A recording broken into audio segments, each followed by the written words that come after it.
the Girardis and all of this information that we got with yesterday.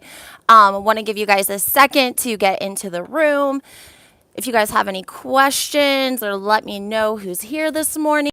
Like I said, excited to talk about Erika and Tom Girardi because there was so much that came out yesterday between these court dockets, and then she was also hit with a $50 million racketeer. Hey, Ben. I don't know if you guys saw this or not. She was served yesterday at the airport with a $50 million lawsuit. So it seems like we thought the house of, hey, Groovy, good morning. How are you? It seems like the house of cards is falling for Erika. Do you guys think she's going to see any criminal charges ever? That seems to be the question that everyone, has. Like, how has she done all? Hey, Alan, good morning. How has Erika and Tom been able to pull off, you know, something like this, a heist of billions of dollars? Tom is elderly. He's, in his 80s. And it just seems like, I don't know, unbelievable that they could do everything so perfectly and get away with it for all this time. Erika was withdrawing $2,500 a day up until 2021. Good morning, Alan and LA. Alan says if she's involved, she should. I agree. I think that we run into an issue with just like the court docket. It the specific politicians that were partying at the spelling manor. It just said politicians. And I think that was the victim's way of saying, like, there could be people that are involved that are big named, and we don't want to, basically disclose them. These people had to do their own investigation, okay? They didn't have people working for them. Alan said, sad to say, but this is going to be covered up. Too many big names involved. Yes. So before I get started though, guys, go ahead, hit that like button. If you're not subscribed, you definitely should get subscribed, turn those notifications on. This is a perfect reason why we broke this yesterday at like 3 o'clock in the afternoon, live talking about Tom and Erika. So we were like one of the first to come out with this story. So Tom and Erika basically pulled off a $1 billion heist. They did it by intercepting a U.S. Treasury check. They disguised themselves. Tom disguised himself as the victim's father. And good morning. They were playing it as if the victim was dead. Okay, that's why this is so morbid and so sick, because Tom was playing the victim's father. Okay, the victim is not dead. They went so far, they got a birth certificate because they had to prove this to Bank of America. You can't just, show up and call them and say, who was the check intended to go for? That's a great question, Alan. The last name is White. His name is Nicholas Patrick White. Hey, thank you for joining the channel. So excited for anyone that's new here. We talk housewives. It doesn't matter who's your favorite. This is for everyone that loves Bravo, loves housewives, and wants to be up to date on the team. Back to Alan's question. So the victim is actually Nicholas White. Him and his wife they have an address in Beverly Hills. Okay. Some people were having a hard time with the $1 billion number. They're like, are you sure you don't mean millions? No, they stole billions of dollars from them because it was a Sovin Tower type of settlement. So it was a lot of money. But what happened was Tom was so he was so educated on how the system worked. First of all, somehow they were able to do it under a transaction that would have been non-jurisdiction for the IRS. So that was flag number one. Somehow they were able to litigate and get this money, in their favor, in their control, but without the IRS having any jurisdiction over it. And that's possible because it was coming from like Iraqi money connections. So that's kind of a red flag, number one. Number two, once Tom they made up a fake death certificate for Nicholas White, who is the victim. They had a doctor, he was a resident doctor. They needed a signature for the death certificate, right? They had a resident doctor sign off on it and they paid him off. He paid off his student loans with the money. So I think that he's probably trying to play it as like, please, I don't want to get in trouble. I really needed the money. To me, it made it seem like they victimized another person because they went and found a resident doctor who was broke. Maybe he was in need, didn't have any family, friends, could have been from another country. It's endless. But more than likely, you went up to the average doctor, the PCP, they're not going to sign off on a fake death certificate if you pay them off. You go find a doctor that's on drugs, that's messed up, or that has, crazy circumstances and desperately needs the money. He's going to sign off on a fake death certificate. And that's exactly what the case is here. He signed off and they declared Nicholas White dead, giving power to his father, who Tom playing the father role, and Erika was playing his wife. She kept her first name Erika. She just told them she was Erika White and that she was the widow. So there was a lot of plotting and planning and people involved in a heist this big. And that's why these court dockets are coming after Bank of America, the CEO as well, who has, stepped down. From what I have read up on, I'm more familiar with the state process versus the federal process. But I did say to everyone, it's difficult in this case because there's so many people in California that are involved, right? The California State Bar, they were allowing Tom to, pass or not pass people on the bar exam. They'd gotten complaints about him for 10 years, going back to 10 years. There had been complaints made about Tom Girardi not paying victims. Even after all of this blew up, Tom still had an active law license for like 2 months afterwards. He had to renew it. He had to pay something. It was like coming up on his renewal date. And because there was no payment made because he didn't have any money and he was in the process of getting out of the mansion and moving to a nursing home, then the state bar made it inactive due to lack of payment, not because he has stolen millions of dollars from victims. That's another thing that's important to understand, guys. It's not like the police came to these people and said, hey, we think that you've been taken advantage of. We looked into Tom and Erika because they had all these illegal or almost illegal activities going on in California. And this, breadcrumbs led us back to you guys and they spent your money and we're going to help you prosecute them and get what you can, or at least gain control of the spelling manor since you are paying the utilities on it, guys. Let's not forget these people, because it was actually their money that purchased the spelling manor, they're paying utilities on a 50 square foot mansion they've never even been in. Okay, one of the water bills out there was like $28,000. There was a couple interesting things that people brought to my attention. Number one, I don't know if you guys remember the clip, and this is when Erika very first came on the show. She was having lunch with Tom, and there was a police officer that comes over to their table. They both stand up, hug him, and Erika actually tells him that she loves him. This was allegedly the chief of police in the LAPD area district, whatever, wherever they were at in Beverly Hills. So it's like, if you were like that close with someone in the police force, her son is also a cop, out there, then you wonder, these people don't want a lot of light to be shined on the activities of Tom and Erika, because what if there's a connection? It only takes one connection, one payoff, one gift you shouldn't have accepted, to get in trouble. And so it just really makes you wonder how tangled these webs are of these people. We've talked about the fact that when all of this happened, that the feds came in hazmat suits and went in and took out all of the files in the Tom and Girardi Keith's law firm in downtown, boxes and boxes and boxes, because Tom believed in paper charts. He believed in paper files, and allegedly he had files on so many people we wouldn't even believe it. The man has been in Hollywood for, my gosh, 70 years. Let's also talk about the fact that he has lied about his citizenship. That's something that nobody else is talking about.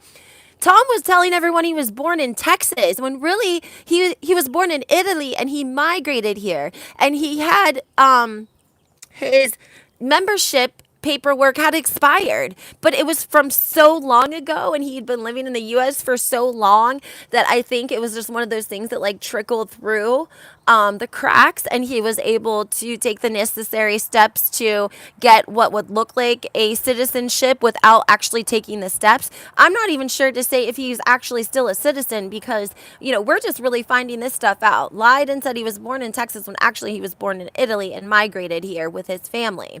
And then obviously had expired paperwork, but had already taken so many steps for citizenships, they must have just overlooked it. I feel like if you're going to send Joe Giudice back to Italy, well, then damn it, send Tom Girardi back to Italy. Who cares if he doesn't know anyone? Could he get deported like Joe Giudice? That's the thing. We don't know because it was so long ago. I mean, he's 84 years old. So what year are we talking that the man was born? The 30s? He would have been in Hollywood as early as the 50s. So somebody that migrated here from Italy in the 30s, I'm sure it would be difficult to prove or not prove that he was a citizen or is not a citizen. Charlie Beck, former chief of police, is retired now. LA, is that the chief of police that was in the episode? There was a chief of police mentioned in either the dockets or the paperwork with the last name. It was like Villiaun. I'm not exactly sure of the exact spelling, but it sounded familiar to me. I thought it was the same one. Anyway, with politicians partying at the Spelling Mansion, we talked about this before. If Tom were to get criminal charges brought against him for like this victim money being spent, LA says, yes, he is the one. So that means the gentleman that was chief of police in the episode with Tom and Erika, he came over, kissed Erika on the cheek. They exchanged I love yous, which I've never heard Erika say I love you to anyone. He is now retired. This makes me so glad I led a boring and quiet life because, honey, these criminals and crooks, I can't, LOL. Hey, Tom, I'm with you. I am not about that life, okay? I am not about that life. Good morning, Stace. But yeah, with the citizenship with Tom, it's really hard to even, dig that deep because of the fact that, good morning, Joanna. We don't know. The paperwork is so old. He migrated over here so long ago. And like I said, he knows the legal system, so he probably somehow got what he needed to get that made him a citizen. But for anyone that knew the details around him, it's just another lie that Tom has told us, for years and years and years. And 25 people had access to this account, withdrawing up to $2,500 a day.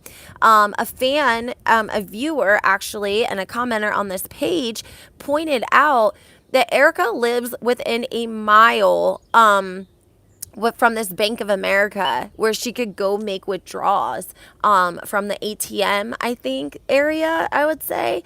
And allegedly she was doing it through Zelle. And then when things got a little bit hot, she started to take the mile drive, I guess, if you will, down to the ATM and withdraw from there as well, what she could in cash. And that kind of goes along with a blind item about a housewife who was traveling once a week to a safety deposit box.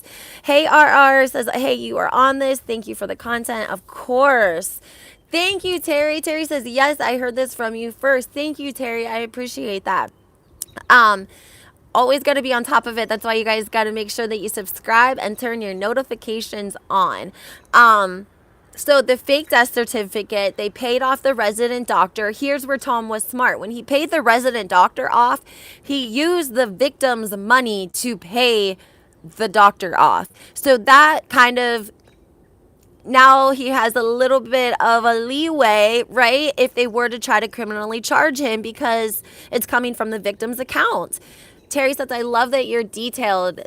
Thank you so much. Erika said she never been to a bank. That's right. New subscriber. Love your channel. Thank you so much. This channel is for all of us that love Bravo. You don't have to love a certain housewife. I try to give you guys all the details at the beginning and keep my opinion at the end, or for lives when we're able to like conversate like this. Joanna says, last season, Erika said on the show she didn't know how to get money from the bank. Someone else did that for her. Well, the picture, if you guys look at the video that I posted, not the live, the other one that's a little bit shorter with just like some facts in it, the photo that I used for that is the actual court docket photo that was entered into discovery, into evidence, showing Erika leaving the bank after she had impersonated Erika White as a widow, going and getting control over that account, having access, and later accumulating 25 debit cards that have been dispersed to Tom and Erika's closest friends and family that were withdrawing and using the account as they wanted, I guess. Portia says, I just found this channel this morning and I'm hooked. Thank you so much, Portia. I appreciate that. You know, this was new to me. I navigated it myself. So I love feedback, whatever you guys want to hear about, comment, and I read all the comments, even if it takes me a while to get to them. I knew she was lying when she said she had never been to the bank. Absolutely, it made no sense. Is it possible that she was sending somebody else there with like a PIN number and the card? It is possible, but they could be looking, you know, like they could get in trouble. You're really not supposed to do that either. You're not legally supposed to take somebody else's debit card, go to the bank and use PIN number and withdraw money, unless they're like added onto the card. But this brings up something that I was talking to Alan about. We've talked about how Tom's brother is a dentist, right? And he is allegedly the one that is in charge of all of Tom's, dealings from now on. Like he has power of attorney, if you will, over Tom. But he's the one making the decisions and, basically getting him where he needs to be nursing home wise, and allegedly dealing with his attorneys in the legal cases because Tom has dementia. And we've all been wondering, Tom's in a nursing home that costs $10,000 a month. Okay. Nursing homes where I'm from, I had an aunt, she wanted a private room at a nursing home and it was $10,000 a month. But I live on the East Coast and things are a lot less expensive here. So for Tom to be living in a nursing home, $10,000 a month, is it likely that who's paying the $10,000 a month? Is Tom on Medicaid, and his brother makes up the difference monthly for him to have a little bit more of a private stay where he's at? It's possible now because we thought, oh, Tom's brother's just a dentist. Like he can't afford, to accommodate Tom's lifestyle. But now if Tom's brother had access to that account and he was withdrawing money and stacking it, and Tom's daughter was withdrawing money and stacking it, and Tom's, brother or son-in-law was withdrawing money and saving it. Like, all I want to know is, was anyone saving for a rainy day? Someone says 10 grand is not much for a nursing home on the West Coast. Okay, so it's likely that he's just staying at average nursing home, probably sharing a room with somebody, which is probably very difficult for Tom, who lived by him, not by him, but he lived with people that waited on him hand and foot. I also want to know why we haven't gotten a statement from Erin Brockovich. We all know, hold on, Terry's saying, once again, why would someone with so much to lose and such skeletons come on reality TV show? Terry, you make a great point. If you guys remember, when they did the Housewives and the Hustler, the documentary, there were attorneys that gave interviews that worked at Attorney and Keys, and they said Tom was anti-reality TV. He would tell his clients, if you are doing anything even borderline illegal, do not go on reality TV. Don't go on reality TV.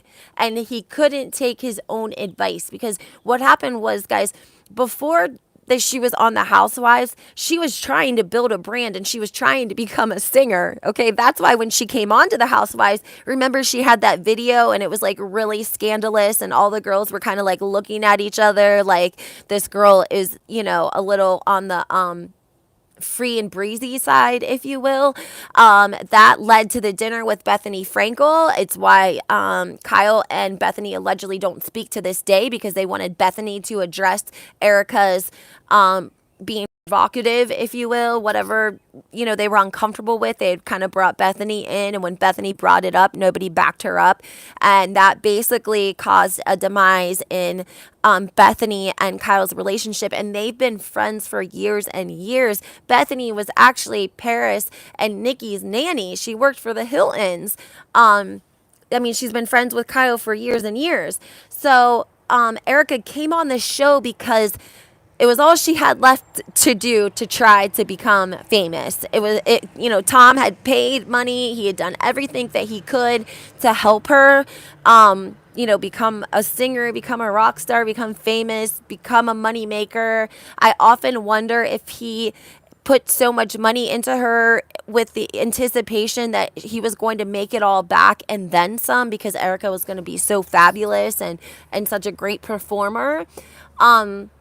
But I don't know. Maybe that wasn't the plan. Maybe he knew that they were going to, eventually get caught, and that Erika was going to be hung out to dry. Who knows?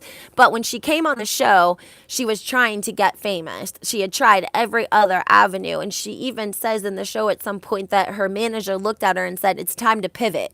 Like, we got to pivot because this isn't working." So when she got on the Real Housewives of Beverly Hills, that's when she was like, let's try this music thing again, now that I have all of this, attention on me. And that's when Tom really amped up the money and was sending her all over the place to perform, places that normally performers would be sponsored by a brand to go perform. And she was actually paying hard cash.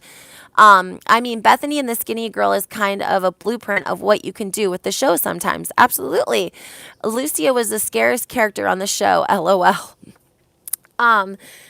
Erika's rent is also $10,000 a month too. Stace, that is a great point. You're right. Her rent is, I think it's about close to $11,000. She rents from an attorney who is affiliated with Tom Girardi, but wants to remain very private. This kind of started a whole feud with Dana Wilkie back in the day. If you guys remember, whenever this first happened, we wanted to know where Erika was living, what she was, how she got someone to let her rent off of them, what was the situation. So everyone was digging. Public knowledge, Dana Wilkie posted the photo of the home with the address where Erika was living. And it turns out that there were two attorneys that, either in a relationship, business partners, whatever the case may be, they actually own the house. And so anyone like myself who had posted about these attorneys owning the home that Erika was renting for close to $11,000 a month, they were pissed, and they DM'd all of us, and they wanted all of us to take it down, because essentially they were taking blood money, right? If they're taking money from Erika, or they were taking money from Erika, and it was victims' money, they didn't want to, basically they didn't want people to know it was them.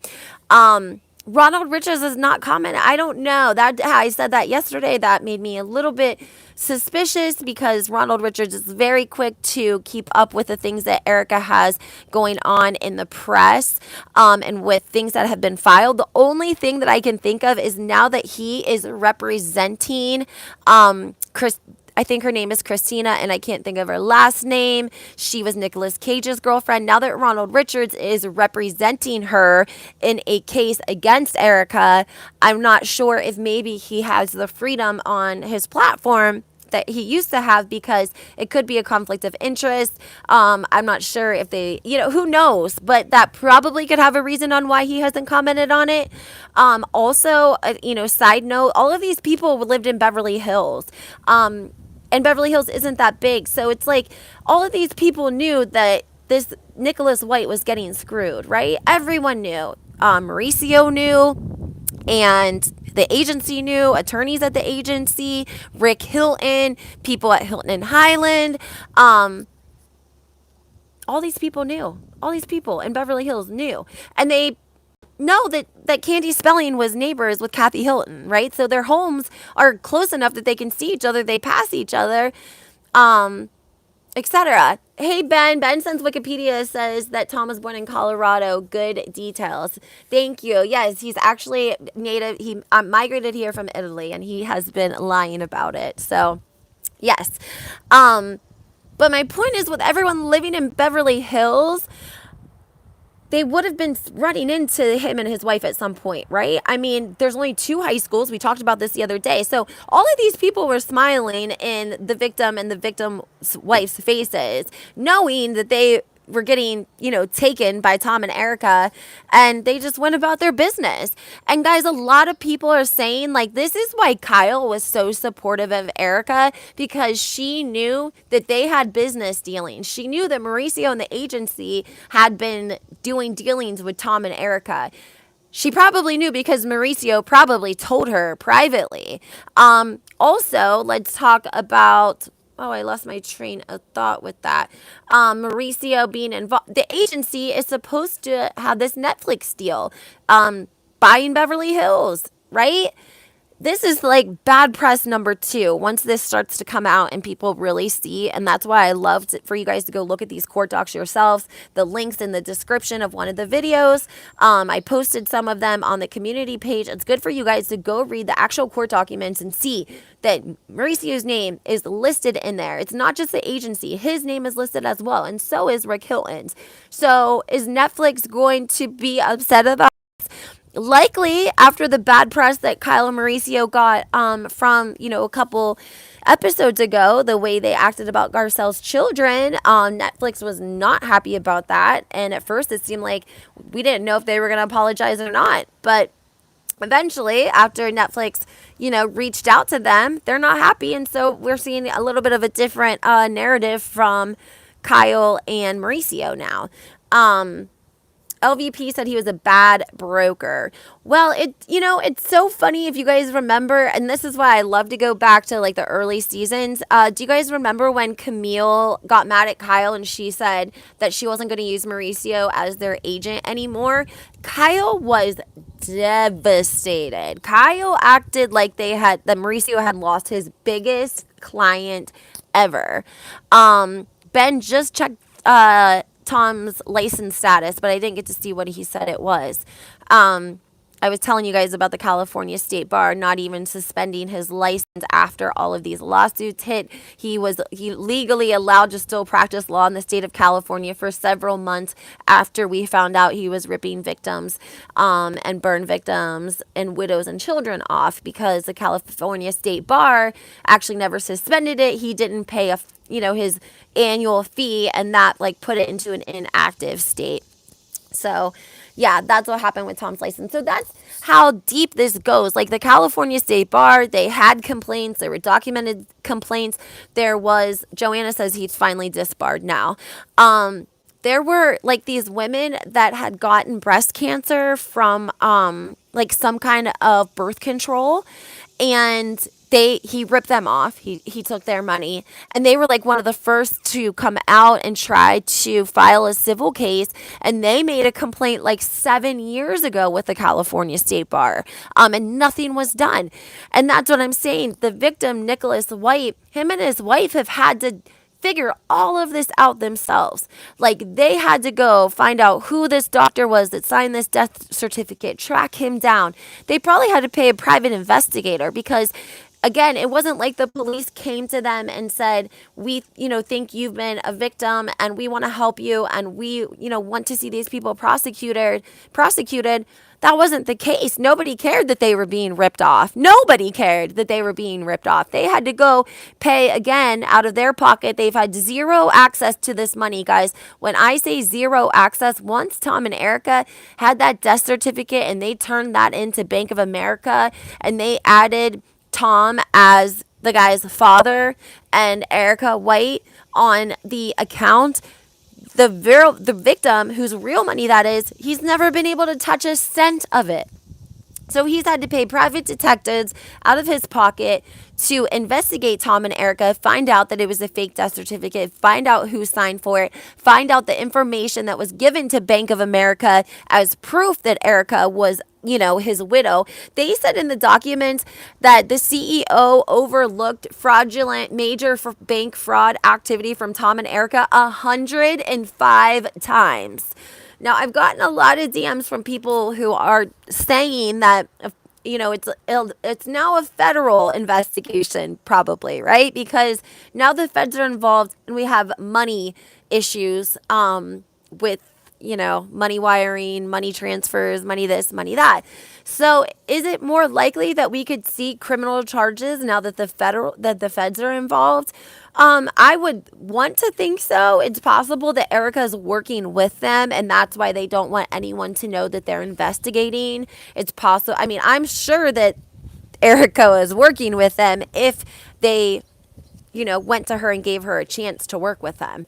But I would think that if she really flips on people and she flips on big people, then she's not going to be able to hang out in California and be on a national TV show, right? If she gives them anything that's worth anything, they're going to be like, and you're joining the Witness Protection Club, right? And that's like not for Erika. So I'm interested to see what we're going to end up find out. The federal they could come out with a secret indictment and indict everyone at the same time. They like to do that way. If they don't know first, if it hasn't been publicly announced that they're under investigation, it makes them a little bit easier to go and flip the people that are less involved, get them talking, put wires on them, and have them getting conversations and getting evidence against the other people involved. Again, a lot of these people could be elite. They could be powerful politicians. If Tom and Erika's money was funding Democratic judges, Democratic prosecutors, people being voted into office, that's where we start to run in. Another problem is, like, I don't know, they would have to go and really reconsider all of these people that are in these elected positions because they were elected, their campaigns were funded on blood money. So it really makes things difficult for the state. It makes it messy for them. So sometimes it's easier for them to look the other way in cases like this, because then you have 100 people. This prosecutor, had a great conviction rate, and he sent 100 people to jail or prison in the last year. And now you got to look at every case. Everyone they sent to prison is going to be filing an appeal. Like, it could just be a lot. So sometimes the state just says it's easier. Like, let's just sweep this under the rug. He's crazy now anyways, and he's only gonna,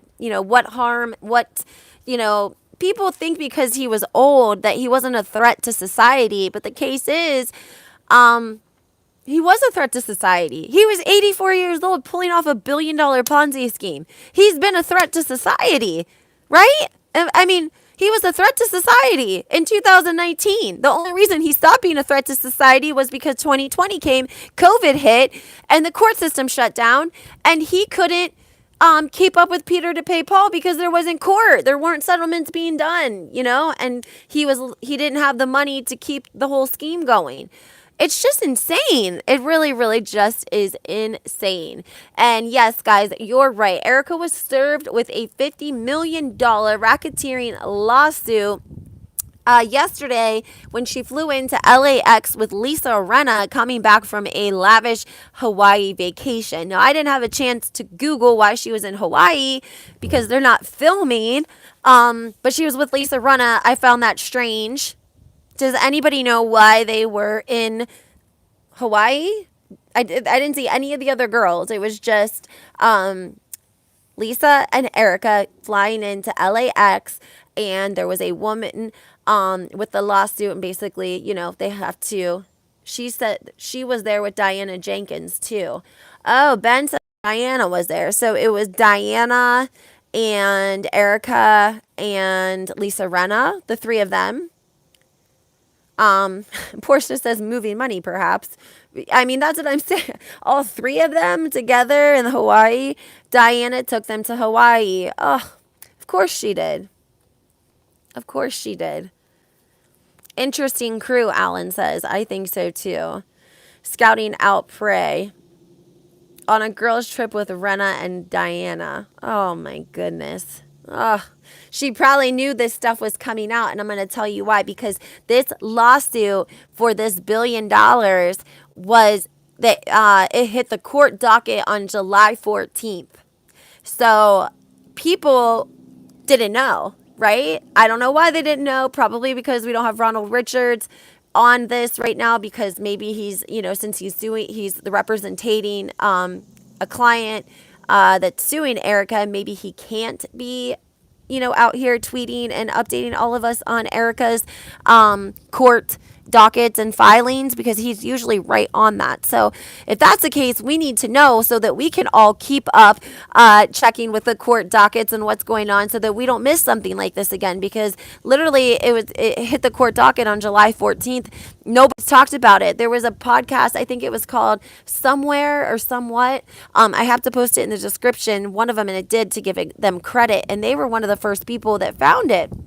So if they wouldn't have found it, who knows how long. But I think Erika knew it was filed. Obviously, she knew that it was filed, and she knew that it was going to be explosive. And I think that's why she probably was on a girls' trip with Diana and Elisa, because she was probably feeling down and out, and also knowing that once it hit and people found out, that, the paparazzi would be, crazy, I'm sure.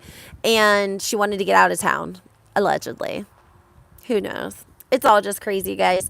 There's so much more to unravel. The fact that, this spelling manor, I mean, it's like a famous estate. Like Kathy and Candy Spelling have been fighting over Christmas decorations. Who has the better Christmas decor for years and years? I mean, this is where Aaron Spelling lived. He was one of the biggest producers of Fox 8.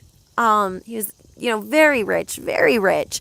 So for politicians to be partying there, not knowing or having any questions on, what's good, why are we, I don't know. Maybe they knew why they were there. Maybe they knew all of the answers to the questions that you and I would have. Why is Andy and Bravo protecting her? I'm not sure, Michelle. I don't know, to be honest. I don't know. I think that Andy thinks it's going to be good TV. I think in Erika's case, he knows that she's going to, her only option was to basically play innocent. And I think that to see if viewers were going to want to see, watch that ride, watch that train wreck come along.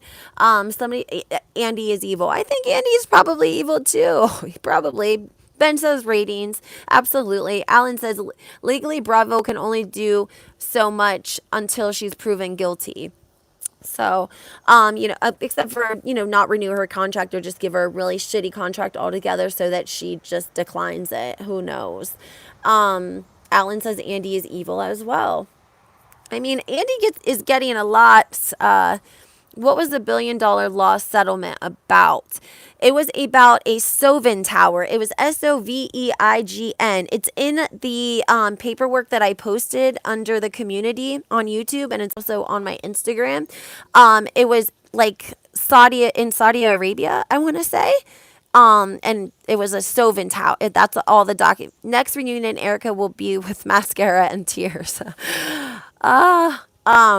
And so that's why the check was coming internationally, and that's why it was for billions of dollars, because it was Saudi money. They got money over there. They got oil money. So I haven't had a chance to actually look into the settlement that he received, why the man received it. Allegedly, Andy's like young men, very young, also into that white powder heavy. I have heard about Andy doing a lot, liking to or drinking Coca-Cola. Allegedly, that's why Lisa is so I don't even know what the word was. I don't know if I want to say aggressive, but remember when she went on Watch What Happens Live and she had that green suit outfit on and she had those sunglasses on? They were partying together, right? I've heard of Andy partying very hard. That's his favorite thing to party on, alcohol and Coca-Cola, if you will. So I believe that 100%. That with the young boys, I would say that I can't really give 1,000% on my opinion on that. But I mean, a lot of elite people, unfortunately, this is what we hear about them. We hear it about, I mean, I heard it about Randall Emmett. You know who he is. He's the producer and the one that was married to Lala from LVP. There were people, friends of his, that were writing in to docs and saying that he would pay parents for young girls. It's a very sick place. And I don't know. It's crazy. It's a really crazy, sick place. And it's hard to know who's involved and who's not. We just know that there seems to be a little bit of a tangled web between all of these people, right?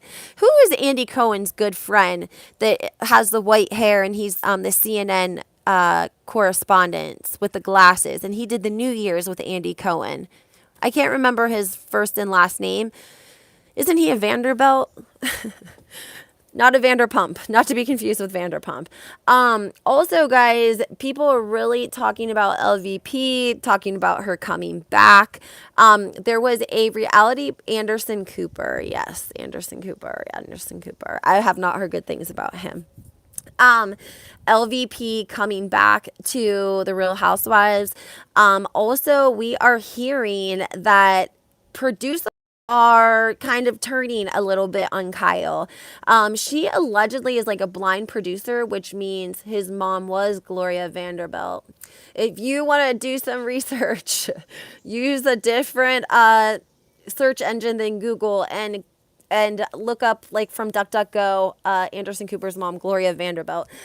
Anyways, guys, the reunion, I think, is going to be good unless if Kathy Hilton doesn't come on the reunion, which it's very possible that she might bail on the reunion altogether. We see this happen all the time with people because they get into, I mean, they don't want to answer, right? I don't think that the reunion is necessarily part of everyone's contract, but we know that if you don't show up to the reunion, you're not showing up next season, right? So even if it's not in your contract that you have to be there, because I think they pay them now like per episode, and because it's a reunion, they get a different amount. I want to say that from Salt Lake City, Mary didn't show up. And I think that for her to go to the reunion and film, I think it was like she was getting $8,500 for that. And that's Salt Lake City. So, I mean, it's not a bad paycheck for a day's work, especially to us. But it's not just about the money. It was also about that, like, you're not coming back if you don't go to the reunion. So I'm scared that's what we're going to see. Kathy, but then I'm also hearing Barbara says, I don't think Dirty Diane is going to go to the reunion. I think you're exactly right. But I think that Dirty Diana is so, like, she's a little bit out of touch with reality. Maybe this is just a thing that rich people, they don't live like we live. They're not working 40-hour week. Like, rich people, they really kind of are out of touch with reality because they're not living in a real reality like we are, right? So I think that she thinks she's still going to be able to go to the reunion and explain herself and sell herself to all of us great Bravo viewers, and convince us otherwise without convincing us, if you know what I'm saying. And I don't think it's going to work because I think there's so much out about Diana that it's very, very difficult for viewers to turn a blind eye. We're Bravo viewers. We investigate everything, right? Everything. And we're going to find out. I mean, they should put us on the Tom and Erika case. I mean, at some point, we might have to start sending the federal government all of the information we have found, together, because we're Bravo fans. That's what we do. We dig up stuff. We can't help it. That's why we all relate and love each other so much, because we're diggers. We'll find it out. When is Fancy Drew going to investigate Diana? Diana is scary to investigate because it's so dark and so deep, and it's, children. I mean, how much more detail do you want to know? I mean, I get the point. I don't know if I want to know all the dirty details. Like, it's enough that, it's out there that she's a human trafficker, a child trafficker. She's, big with the Clintons. And that's scary. A lot of money. I mean, and Elton is backing her up, and that's giving me a different feel for him as well, because not only did Elton make a video when she first came onto the Real Housewives of Beverly Hills, he made like a little video about how she was so amazing, and she's so giving and she helps the children. And then they had like a Bosnian ambassador. He did a video. They didn't air it, but she put it on her Instagram. And he was talking about what a wonderful person she was, how giving she is, how she helps the children. And now we're going to see Elton John again FaceTiming with Diana. And it's like, why is Elton being so close with Diana? Now I'm looking at Elton John like, I don't know if I like that, Elton, because I don't really like Diana, and everything I have read, dug up, and found on her has not been good, or it's been a complete fabrication from what she told us. Elton was close to Robert Maxwell. Robert Maxwell would be Ghislaine Maxwell's father, if I'm correct. Barbara says, me too. I'm starting to look at Elton John with the side eye. Birds of a feather flock together. Same thing, Barbara. Same exact feeling. Same feeling. Same exact feeling about that. Also, there's been a lot of rumors about Tom and Erika having some sort of underground, hold on. Plus, Elton supported Diana with the racial comments. Yeah, I mean, what else can you even say about that? I did want to give you guys this little bit of tea, though, about Tom and Erika allegedly running something similar to like the Playboy Mansion type underground strip club, dance club, whatever you want to know, rules in here sort of club. Allegedly, this was, I've heard this a couple of times about. Allegedly, Erika had gotten involved in this underground club that Tom Girardi was running, and he was only inviting certain people, of course, his homies, if you will, certain attorneys that he, was friends with, and they had basically put together this underground strip club business, if you will. And they had their own women that they would pay to come in and dance, of course, and then the tips were theirs. And it was partying and drinking. And this is allegedly how Tom ended up meeting Erika, because Erika wanted to be, she didn't want a waitress. Like she heard the rumors about Tom because he came into the restaurant, and she would talk to the other servers. And so that kind of is how they started conversation, if you will. And I think that's how he was like impressed with her street, like the way she, wanted to be, like the idea of it being a secret club and you have to be a member, you can only be asked, and it's only these nights of the week, and that sort of thing. And so now we have to wonder if Tom and Erika were running some sort of underground, I don't want to say a sex club. Maybe it was a sex club. Maybe it was whatever kind of desires you wanted type club. I don't think it was I don't think Tom had the club for money. I think that Tom had it because he was into that sort of thing. We have to think, this was 20 years ago. He would have been in his early 60s. And he was filthy rich because he was spending other people's money. And he put together, like a Hugh Hefner kind of vibe. Like he was Hugh Hefner and he got the girls and he ran the club, and they used to meet at Underground, a restaurant in LA, and I can't remember the name of it. But now it makes me wonder, with them buying the spelling manor and them saying that there was politicians and family partying there, it makes me wonder, like, did you guys have something along those lines going on at the mansion? Like you had a underground strip club kind of going on in the spelling manor, and that's why you're saying that there was parties. That's why it's labeled as parties. That's why the politicians aren't named, because it was probably something to do with drugs and sex. We know Erika is very sexual, and that's okay. There's nothing wrong with that. But even some of her videos and such, borderline, not something you would typically see from a woman almost 50. So for a woman almost 50, yeah, I'd say she's a little bit on the loose side, if you will. She's looking for, get with anyone that will give her good, sex. I don't even know if I'm allowed to say to that because we've heard her say it a million times on the show. And then she also hit on Garcelle's husband and she said, we'll do a three-way and et cetera, et cetera. So it's been a little bit, it's been interesting diving in, trying to figure out what is really going on with her. Yes, she's living next to Armie Hammer.